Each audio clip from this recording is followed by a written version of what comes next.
नमस्कार दोस्तों, इस वीडियो में मैं भारत और नेपाल के बीच में तत्कालीन समय में जिस प्रकार का अवरोध उत्पन्न हुआ है इस पर चर्चा करूंगा। इसके कारण क्या हैं, इसकी पृष्ठभूमि भी हम लोग चलेंगे और वर्तमान परिस्थितियों को भी समझेंगे। आप संपूर्ण विश्लेषण समझने के लिए बिल्कुल मेरे साथ बने रहें और हम लोग आगे बढ़ते हैं। दोस्तों, नेपाल और भारत के बीच में सामाजिक, सांस्कृतिक, आर्थिक, धार्मिक बहुत सारे रिश्ते प्राचीन समय से चले आ रहे हैं, परंतु वर्तमान समय में नेपाली जो पार्लियामेंट है उसके द्वारा एक नया नक्शा जारी किया गया, जिसमें काला पानी, लिपुलेख और लिम्पिया धुरी को नेपाल का हिस्सा बताया गया और यहीं से विवाद भारत और नेपाल के बीच में आगे बढ़ता है। दोस्तों, इसे समझने के लिए हमें ये समझना पड़ेगा कि नेपाल की अवस्थिति क्या है। तो नेपाल जो है वह एक लैंड लॉक्ड देश है। लैंड लॉक्ड का मतलब होता है कि वह तीन तरफ से भारत से के ज़मीन से घिरा हुआ है, जबकि उत्तर के तरफ से वह चाइना से घिरा है। मतलब अगर हम बात करें तो पूरब, पश्चिम और दक्षिण की तरफ से भारत से घिरा हुआ है, जबकि उत्तर से वह तिब्बत अर्थात चाइना से घिरा हुआ है। पहली बात। दूसरी बात कि नेपाल की जो सीमा है लगभग 1751 मतलब 1751 किलोमीटर भारत से लगती है। और उसके बाद भारत के 5 राज्यों जिसमें उत्तर प्रदेश, बिहार, उत्तराखंड, पश्चिम बंगाल और सिक्किम, इनसे उसकी सीमा मिलती है। अब हम लोग चलते हैं दोस्तों कि यह काला पानी, लिपुलेख और लिम्पिया धुरी, इसे समझने के लिए हमें और भारत और नेपाल के संबंध में वर्तमान परिस्थितियों को समझने के लिए 3 चीज़ों पर ध्यान देना पड़ेगा।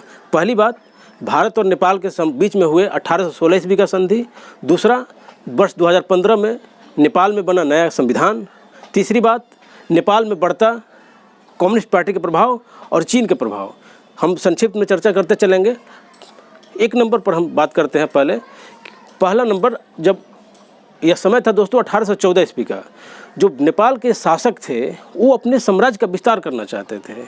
तो अब साम्राज्य का विस्तार कहाँ हो सकता था? अब चूँकि जो सीमाई क्षेत्र वहीं होगा ना, तो उत्तर में चूँकि तिब्बत और हिमालय था और वो दुर्गम एरिया भी था, और जब नेपाल के शासक के द्वारा तिब्बत पर आक्रमण किया गया तो वो चाइना के शासक के द्वारा तिब्बत का समर्थन किया गया। उस समय तिब्बत चाइना के अधीन नहीं हुआ करता था और इस प्रकार से आगे बढ़ने में अपने को असमर्थ पा करके नेपाल की सरकार, नेपाल के सैनिक भारतीय क्षेत्र की तरफ घूमे।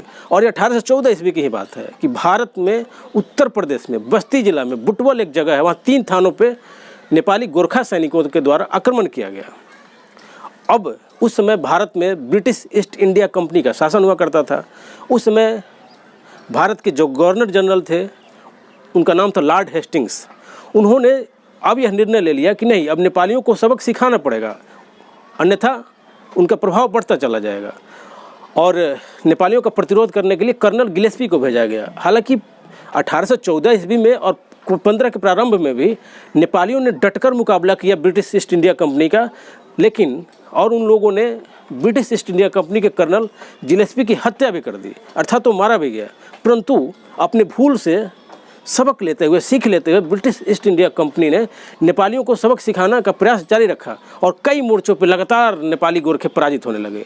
अब यह समय था दोस्तों 1815 ईस्वी का। तो अब मजबूरी में नेपाली शासक के द्वारा संधि के लिए तैयार होना पड़ा और नेपाल के बीच में और ईस्ट इंडिया कंपनी के बीच में मार्च 1816 ईस्वी में सगौली की संधि हुई।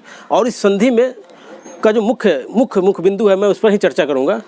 उसमें नेपाल का, उस समय के नेपाल का, तत्कालीन नेपाल का 1/3 हिस्सा भारत के पास चला आया, जिसमें कि वर्तमान समय अगर आप देखें तो कुमायूं और गढ़वाल अर्थात उत्तराखंड का एरिया, साथ में सिक्किम, वो भी भारत के साथ आ गया। और यही नहीं, बहुत से तराई क्षेत्र जो उत्तर प्रदेश, बिहार आदि के साथ मिलते थे, वो तराई क्षेत्र भी भारत के पास आ गए, ब्रिटिश ईस्ट इंडिया कंपनी के पास में आ गए। और एक समझौता हुआ कि महाकाली नदी सीमा मानी गई भारत और नेपाल के बीच में, अर्थात महाकाली नदी के पश्चिम वाला हिस्सा भारत का होगा, जबकि महाकाली नदी के पूरब वाला हिस्सा नेपाल का होगा। तो फिर विवाद क्यों है? ये काला पानी कहाँ से आ गया, लिपुलेख कहाँ से आ गया, लिम्पिया धुरी कहाँ से आ गया? तो अब इसे हम समझते हैं। तो नेपाल जो है वह मानता है कि भारत में जो काला पानी है, लिपुलेख है और लिम्पिया धुरी, वो नेपाल का हिस्सा है, जबकि भारत ये नहीं मानता। भारत ठीक इसके विपरीत मानता है। तो अब देखिए, नेपाल का यह मानना है कि महाकाली नदी का जो उद्गम है वो लिम्पिया धुर्री है। इसलिए लिम्पिया धुर्री के पूरब वाला हिस्सा, वो चाहे लिम्पिया धुर्री के साथ साथ लिपुलेख और काला पानी, ये आपको नेपाल के पास में है।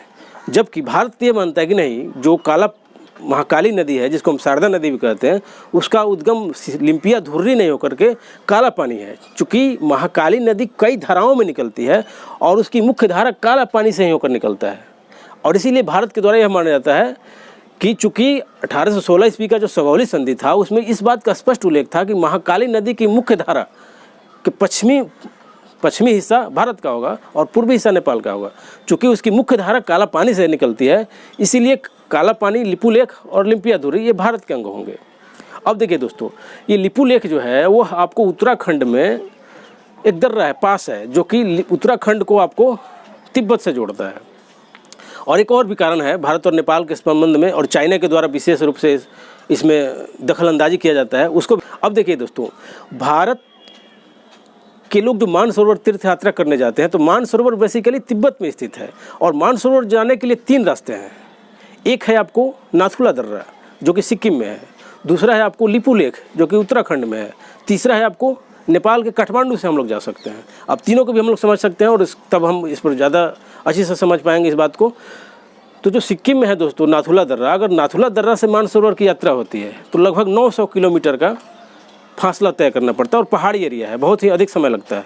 दूसरा रास्ता है दोस्तों, दूसरा रास्ता है काठमांडू से होकर के। तो चूँकि हमें काठमांडू जाना पड़ेगा और फिर वहाँ से 540 किलोमीटर लगभग पड़ेगा, तब हम पहुँचेंगे मानसरोवर। तीसरा रास्ता है दोस्तों लिपुलेख का।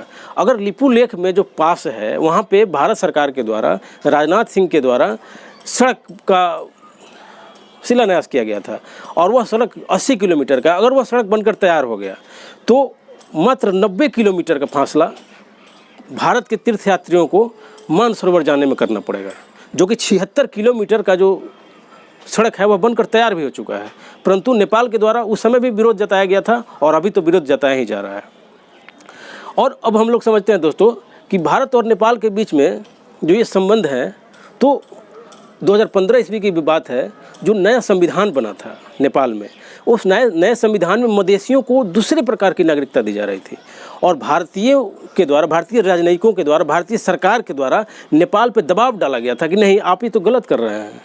और मधेशियों ने भी बड़ा आंदोलन किया था, और आप लोगों को याद भी होगा कि वर्ष 2015 में नेपाल में बहुत संकट आया था, और भारत एक तरफ से, तीनों तरफ से रास्ता बंद हो जाने के कारण वहाँ पे डीजल, पेट्रोल, खाद्य सामग्री, अनाज, बहुत सारी चीज़ों की कमी हो गई थी, और जो वस्तुओं के दाम थे, कीमत थे, वो आसमान छू रहे थे। और इसका भी मलाल नेपालियों के मन में रहता है, और उनको लगता है कि भारत जो है अनावश्यक रूप से दबाव बनाता है। और तीसरा भी है, एक और भी कारण है भारत और नेपाल के बीच में टसन का, वह है दोस्तों one belt one road initiative. अर्थात चाइना जो है एक रोड बनवा रहा है जिसमें एक ही रास्ते से लोग आवागमन करेंगे, व्यापार करेंगे, विभिन्न देशों के व्यापारी, विभिन्न देशों के, और साथ साथ उस पर नियंत्रण भी चाइना का रहेगा। परंतु भारत उसमें शामिल नहीं है, जबकि वर्ष 2017 में ही नेपाल भी शामिल हो चुका था।